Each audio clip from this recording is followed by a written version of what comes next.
আলহামদুলিল্লাহ আসসালাতু ওয়াসসালামু আলা রাসূলিল্লাহ আসসালাতু ওয়াসসালামু আলা নবিয়্যিল্লাহ আসসালাতু ওয়াসসালামু আলা হাবিবিল্লাহ। আমি সর্বসময় বলে থাকি যে সাধারণ মানুষ হিসেবে আমি যেসব কথা উপস্থাপন করে থাকি বা বলে থাকি এগুলো গুণগত বা মানগত কতটুকু অবস্থান তার উপর নির্ভর করবে, বিবেচনার উপরে নির্ভর করবে, এটা বিবেচনার উপর নির্ভর করবে। তো একটা বিষয় জেনে রাখবেন, আমি যখন আলোচনা করি আমি কোনো ফতোয়া দেওয়ার জন্য যোগ্যতা রাখি না, কোনো বিষয়ে ফতোয়া দেওয়ার মতো যোগ্যতা রাখি না, কিন্তু একটা বিষয় উপস্থাপন যে করি পক্ষে বা বিপক্ষে বিবেচনা করার জন্য এটা উদাত্ত আহ্বান রাখি সবার কাছে। যারা জ্ঞানী গুণী আছেন, কথা বুঝতে পারলেন না, আমি যে কথাগুলো বলি এটা দামি বা কম দামি সেটা বিবেচনার উপর নির্ভর করবে।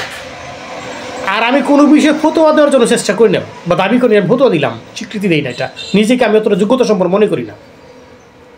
কিন্তু আমি যে বিষয়টা উপস্থাপন করি বা করবো বা করছি সে বিষয়ে যারা জ্ঞানী গুণী মানুষ আছেন, মহান স্রষ্টা যাদেরকে দিন ইসলামের ব্যাপারে জ্ঞানী গুণী করেছেন, এই বিষয়টা বিবেচনা করার জন্য তার বাধ্যবাধকতা সীমাবদ্ধতা থাকছে না। কথা বুঝলেন না? বিবেচনা করবেন সবাই। একটা বিষয় উপস্থাপন করি সেটা দেখুন জাগতিকভাবে কোনো পিতামাতা যদি তার সন্তানকে কোনো অনৈতিক বা অসামাজিক কার্যকলাপের জন্য বলে আজ থেকে আমি তোকে ত্যায্য পুত্র করলাম বা আমার সম্পত্তি থেকে তোকে বঞ্চিত করলাম, এরকম কথা বলে থাকি না আমরা? অনেকের আগের মাথা অনেক পিতামাতা বলে থাকে আমার সম্পত্তির কানা করে তোকে দিব না, সন্তানকে বলে। আসলে কি দেয় না? এটা কার্যকরী হয়ে যায় বলার সাথে সাথে, বলে কার্যকরী হয়। এটা সতর্কতামূলক একটা বিষয়, এটা সতর্ক করে, সতর্কতার বিষয় এগুলো। কথা বুঝতে পারলেন? কোনো পিতামাতা তার সন্তানাদিকে যদি বলে যে আজকে তোর জন্য ভাত নাই, তোকে ভাত দিব না, তুই ভাত খেতে পারবি না, পরবর্তীতে কি আসলে কি ভাত দেয় না? এই সন্তান ভাত খায় না? খায়। এটা কি? অনেক বিষয় আপনারা পাবেন এগুলো খুঁজলে বা শুনে থাকবেন, জেনে থাকবেন, নিজেও এগুলো উপস্থাপন করতে পারেন। যেগুলো সতর্কতার বিষয়, সতর্কতামূলক বিষয়। এটা বলার কারণ হচ্ছে মানুষ তো সৃষ্টি হিসেবে শ্রেষ্ঠ। আল্লাহ রাব্বুল আলামিন মানুষকে অন্যান্য সৃষ্টি থেকে শ্রেষ্ঠ করেছেন, তারা আলাদা একটা মর্যাদা দিয়েছেন। কিসের জন্য? এই জ্ঞান প্রাপ্যতার দিক থেকে। তাকে যে জ্ঞানী করা সৃষ্টি করা হয়েছে, তাদেরকে হৃদয়ানুভূতি বোধসম্পন্ন করা হয়েছে, বোধসম্পন্ন প্রাণী হিসেবে সৃষ্টি করা হয়েছে। এই জন্যই অন্যান্য সৃষ্টি হয়েছে শ্রেষ্ঠত্ব পেয়েছে, এভাবে মহান স্রষ্টা বলেছেন। এখন দেখুন এই দিন ইসলামের ক্ষেত্রে অনেক জ্ঞানী মানুষ, অনেক জানলেওয়ালা অনেকভাবে অনেক কথা বলে থাকে। এখানে আশা এবং নিরাশার বিষয়টা কি, এগুলো ব্যাপারে আমি দু একটা টুটাফাটা কথা বলছি, আপনারা বিবেচনা করবেন। এটা আমি পূর্বেই বলেছি, এটা মাসলা বা ফতোয়া দিচ্ছি না, কিন্তু যোগ্যতা আমার নাই, আপনারা গ্রহণ করবেন। বিবেচনাটা কতটুকু হতে পারে সঠিক বা বেঠিক। পূর্বে যে জাগতিক উক্তিগুলো দিলাম তার সমসাময়িক যে দিন ইসলামের উক্তি মহান স্রষ্টা আল্লাহ রাব্বুল আলামিন তার রাসূল আমাদেরকে জানিয়েছেন যেভাবে, এটা হচ্ছে সালাত এবং সিয়ামের ক্ষেত্রে হতে পারে বা অন্যান্য ইবাদতের ক্ষেত্রে হতে পারে। অনেকের কাছে আপনারা বললে থাকবেন, অনেকে বলে থাকে এবং শুনেও থাকবেন যে সালাতের যে নিয়ম বিধান আছে এইভাবে যদি নিয়ম বিধান মতো সঠিকভাবে না করা হয় সালাত বাতিল। কি শুনেন তো? ওগুলো শুনেন না? সালাত আদায়ের যে বিধিবিধান নিয়মকানুনগুলো আছে এগুলো যদি কেউ ছুটে যায় তাহলে সালাত বাতিল, সালাত হবে না, এরকম কথা কিন্তু শুনে থাকবেন। আরেকটা বিষয় শুনে থাকবেন সিয়ামের ব্যাপারে, যে সিয়ামের যে রূপ আছে এটা প্রত্যেক ইবাদতের একটি বাহ্যিক আভ্যন্তরীণ রূপ আছে, ভিতর বাহির থাকে। যে সিয়ামের এই শর্ত যদি কেউ না মানে তাহলে সিয়াম বাতিল। কেন বলে? আল্লাহ রাসূল অবশ্য বলেছেন যে কোনো মানুষ যদি বিশেষ কিছু কিছু কাজ নির্ধারণ করে বলেছে এই কাজগুলো যদি কেউ না করে তার সারাদিন উপবাস ছাড়া আর কিছু হবে না, উপবাস থাকা হবে শুধু। বুঝতে পারলেন? রাসূল বলেছেন, সতর্ক করেছেন। মহান ষষ্ঠ ব্যাপারে বলেছেন নির্দিষ্ট কিছু বাক্য সংযোজন করে যে এই মানুষের মধ্যে যারা এই কাজগুলো না করবে বা এই কাজগুলোর সাথে জড়িত থাকবে, কাল হাসরের দিন তাদের আমল নামা মিজানের পাল্লায় বা ওজন করা হবে না। কথা বুঝতে পারলেন? আল্লাহর কথা, রাসূলের কথা, যে এই কাজগুলো করলে অথবা না করলে তার আমল নামা মিজানের পাল্লায় ওঠানো হবে না, পরিমাপ করা হবে না। একটা বিষয় আল্লাহ রাসূল বলেছেন সালাতের ব্যাপারে, সিয়ামের ব্যাপারে, যে এই নিয়ম পদ্ধতিগুলোর সাথে না করলে তার সালাত হবে না অথবা তার সিয়াম উপবার ছাড়া কিছু নয়। আমি অতটা বিস্তারিত বলছি না, সূত্র সহিত আপনারা জানেন এই বিষয়গুলো। এই জন্য তো আমি সহজভাবে যে কথাটা অল্প সময় উপস্থাপন করতে চাচ্ছি, এই কথাগুলোর ক্ষেত্রে কার্যকারিতা কতটুকু, আমি জাগতিক ক্ষেত্রে যে পিতামাতা সন্তানের ক্ষেত্রে কতটুকু উদাহরণ দিলাম, কতটুকু কার্যকরী, আর এই জাগতিকভাবে এই বিষয়টার সাথে এই যে অজাগতিক আল্লাহ রাসূলের কথাটা কতটুকু কার্যকরী হতে পারে, এটা আপনার বিবেচনার বিষয়। আসলে কি আদৌ এরকমই হবে কাট মারবার? কারণ এটা জানার জন্য কোনো পিতামাতা যদি কোনো সন্তানাদিকে ওই যে বলেছিলাম যে তাকে কি বলে, ত্যায্যপুত্র করা, ওয়ারিশ বঞ্চিত করা, কথাগুলো বলে থাকে, এটাকে দিন ইসলাম গ্রহণ করে। দিন ইসলামের মধ্যে এরকম কথা আছে, দিন ইসলামের মধ্যে ত্যায্যপুত্র আছে,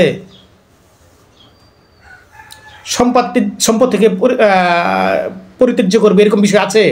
এটা দিন ইসলামের মধ্যে নাই, সুতরাং মুখের কথা এটা কার্যকরী হবে না। তার পাশাপাশি একটা বিষয় গ্রহণ রাখবেন, এই যে আমরা দত্তক বা পালক সন্তান হিসেবে যে ব্যবস্থাপনাটা সমাজের মধ্যে অনেকে চলে আসছে, এই পালক সন্তানের ব্যাপারে দিন ইসলামের মধ্যে কিন্তু কোনো গ্রহণযোগ্যতা নাই, স্বীকৃতপ্রাপ্ত বিষয় নয়। এটা যদি কেউ অনিচ্ছাকৃতভাবে করে তাহলে আলাদা একটা হিসাব হবে তার। কিন্তু যত আদর আপ্যায়ন করুক একটা পালক সন্তানকে, সে কি তার সম্পদের ওয়ারিশ পাবে? দিন ইসলামের মধ্যে এটা নিয়ম বিধান আছে যে সে তার সম্পত্তির ভাগ পাবে? অবশ্যই পাবে না। সূক্ষ্মভাবে একটু চিন্তা করতে হবে। হয়তো বধূ সম্পন্ন হৃদয় যাদের কাছে, তাদের কাছে আমার দাবি বা আবদার, তাদের কাছে আমি নিবেদন করছি, একটু বিবেচনা করবেন। যে জিনিসটা দিন ইসলাম গ্রহণ করে না সেটা মুখের কথায় কার্যকরী হয় না। আর দিন ইসলাম না মিলে জাগতিকভাবে পার্থিবভাবে এটা কার্যকরী হয় না। এটা কথার কথা, সতর্কমূলক বাণী বলে থাকে। দিন ইসলামের ক্ষেত্রে আল্লাহ রাসূল যে কথাগুলো বলেছেন, এই কথাগুলো একটু বিবেচনার বিষয় আছে। কী করুন জানেন? যেখানে আল্লাহ রাব্বুল আলামিন বলেছেন ফামাইয়া মাল মিসকালা যাররাতিন খাইরান ইয়ারা ওয়া মাইয়া মাল মিসকালা যাররাতিন শাররান ইয়ারা, পরিমাণ ভালো পরিমাণ মন্দ সেদিন উপস্থাপিত হবে হিসাব নিকাশে, বদলার দিন। বিচার দিবস যে আছে, একটা বিচার হিসাব নিকাশ যে আছে, বিচার দিবস যেটা আছে, লাভ লোকসানের যে দিনটা আছে, সেই দিনে মানুষের পরিমাণ ভালো পরিমাণ মন্দ উপস্থাপিত হবে। আল্লাহর কালাম। এছাড়াও আল্লাহ রাব্বুল আলামিন বলেছেন পরিমাণ ভালো পরিমাণ মন্দ তো আছেই, এর চাইতেও যদি বৃহত্তর হয়, এর চাইতেও যদি ক্ষুদ্রতর হয়, তাও উপস্থাপিত হবে। কথাটা বুঝতে পারলেন? এই ব্যাপারে কোরআন মাজিদ মহান স্রষ্টার কালামে পাকের মধ্যে আছে, সূরা লুকমানে দেখবেন, লুকমান তার সন্তানকে এই ব্যাপারে বলেছিল, হে বৎস, তোমার আমল, তোমার কর্ম যদি সরিষার সমপরিমাণ হয়, ছোট কিংবা বড়, এই সরিষা তো আমরা চিনি না, অনেকেই চিনি থাকি, এই সরিষার সমপরিমাণ হয়, এটা যদি আকাশের উপর থাকে, জমিনের নিচে থাকে, অথবা শিলাখণ্ডের ভিতরে থাকে, পাথরের মধ্যে থাকে, সেদিন উপস্থাপিত হবে। কথাটা সাধারণ, কিন্তু একটু বিবেচনার বিষয়। এই যে সরিষা সম্পর্কে তো আমরা জানি কতটুকু বড়, এটা যদি আকাশে থাকে অথবা জমিনে ভিতরে থাকে অথবা শিলাখণ্ডের মধ্যে থাকে, তাও উপস্থাপিত হবে। একটা বিষয়। আর একটা বিষয় হচ্ছে এই বিষয়টা কেমন? বিষয়টা বোঝার জন্য অনেকেই অনেকভাবে উপস্থাপিত করেছেন। যেমন একটা সরিষাকে 1000 ভাগ করলে যা হবে তো এটা অনেকেই ব্যাপারে মন্তব্য দিয়েছেন। আপনি ওই আলো আধারের মাঝে বিভিন্ন ফুটা দিয়ে যে সূর্যের আলো ঢুকে দেয়াল বা ওয়ালের মধ্যে, এই ফুটার মধ্যে কিছু ক্ষুদ্র ক্ষুদ্র বিষয় দেখতে পারা যায়। অথবা কোনো মানুষ যদি যে কাপড়, ভিজানো কাপড় আপনি একটু নিংড়ানোর পরে ঝাঁকি দিলে যে ক্ষুদ্র ক্ষুদ্র কণাগুলো বের হয়, এটা চোখে কিছু কিছু দেখা যায়। এই একটা কোণা পরিবেশ পরিস্থিতির উপর নির্ভর করে দেখার জন্য অবশ্য এই যে একটা কণাকে হাজার ভাগ করলে যা হবে সেটা হচ্ছে একটা এই অণু, যে অণু পরমাণু বলতে যাবো, এরকম একটা ক্ষুদ্র বিষয় যে খালি চোখে দেখা যায় না, এমন একটা বিষয় এর চাইতে ছোট এর চাইতে বড় উপস্থাপিত হবে। তাহলে আপনি বিষয়টা খেয়াল করতে, আল্লাহ রাব্বুল আলামিনের কথা সত্য, আসলে সতর্কতার জন্য আমাদেরকে কতটুকু উৎসাহিত করেছেন, কতটুকু বিবেচনাপ্রসূত প্রাণী হতে বলেছেন আমাদেরকে, এটা উপস্থাপনের বিষয়। কথা বুঝতে পারলেন? আল্লাহ রাব্বুল আলামিনের কথা সত্য, রাসূল সাল্লাল্লাহু আলাইহি ওয়াসাল্লামের কথা সত্য, কিন্তু এটা আসলে সতর্কতামূলক বিষয়। কোনো মানুষ যখন সালাত আদায় করে, কোনো মানুষ যখন সিয়াম পালন করে, এর পূর্বে অবশ্যই বলেছে লা ইলাহা ইল্লাল্লাহু মুহাম্মাদুর রাসূলুল্লাহ সাল্লাল্লাহু আলাইহি ওয়াসাল্লাম। এই যে ছোট্ট একটা কথা লা ইলাহা ইল্লাল্লাহু মুহাম্মাদুর রাসূলুল্লাহ, এই যে একটা কথা, এই কথাটার কতটুকু দামি জানেন?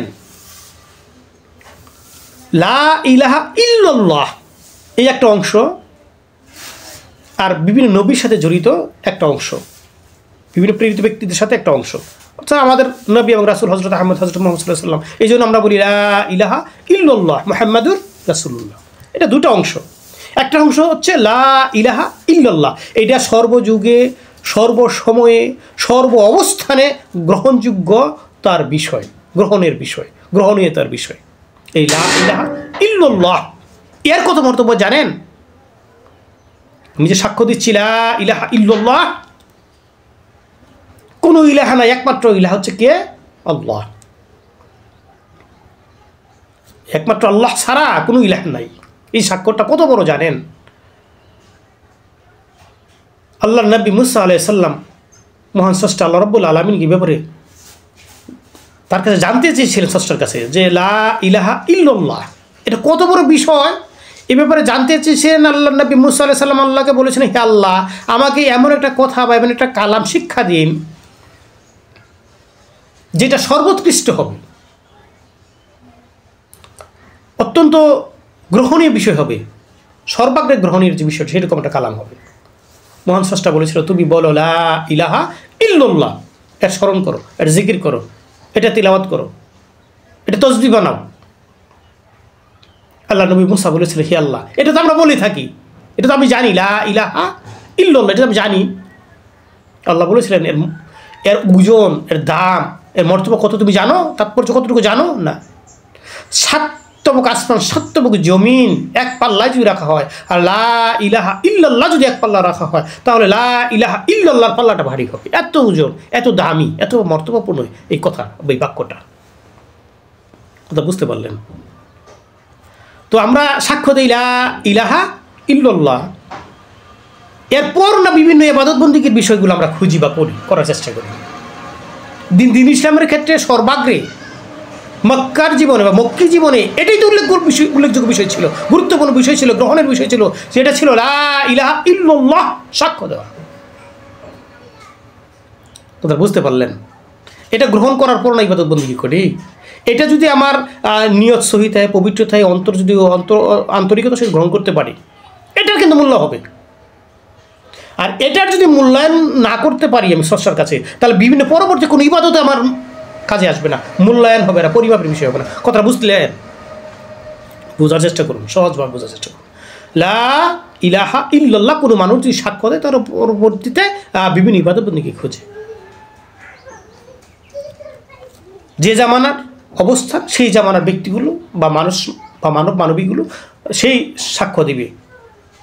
যে যুগে সাক্ষ্য দিয়েছে লা ইলাহা ইল্লাল্লাহ আদম সাফিউল্লাহ, লা ইলাহা ইল্লাল্লাহ নূহ নাবিউল্লাহ, লা ইলাহা ইল্লাল্লাহ মুসা কালিমুল্লাহ, লা ইলাহা ইল্লাল্লাহ ইব্রাহিম খলিলুল্লাহ, লা ইলাহা ইল্লাল্লাহ ঈসা রুহুল্লাহ, আমরা সাক্ষ্য দিই লা ইলাহা ইল্লাল্লাহ মুহাম্মাদুর রাসূলুল্লাহ। অর্থাৎ যে যে অবস্থানে আছে সেই অবস্থান থেকে সাক্ষ্য দিয়েছে লা ইলাহা ইল্লাল্লাহ, এবং পরবর্তী প্রেরিত পুরুষকে সাথে সাথে সম্পৃক্ত করেছেন। কেন? তিনি যেভাবে তার আল্লাহ রাব্বুল আলামিনের উপদেশ বাণীগুলো উপস্থাপিত করেছেন, যেভাবে পালনের বিষয়ে দেখিয়ে দিয়েছে, সেভাবে পালন করেছে।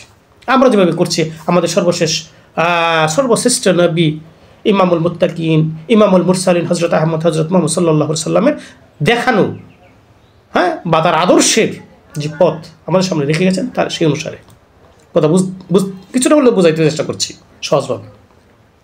দেখুন, এই যে আমি যে কথা বলতে চাচ্ছিলাম যে আল্লাহ এবং আল্লাহ রাসূল যে কথাগুলো বললেন, এটা পরিমাপ হবে না বা তোমার এগুলো কোনো মূল্য থাকবে না,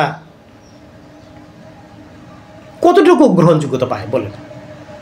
যেখানে অনুপরিমাণ ভালো অনুপরিমাণ মন্দ উপস্থাপিত হবে, ভালো হোক মন্দ হোক, যদি সব উপস্থাপিত হয়, বিনিময় যাই হোক হবে, সেখানে বাদ যায় কি বলেন? বাদ যাবে কেন?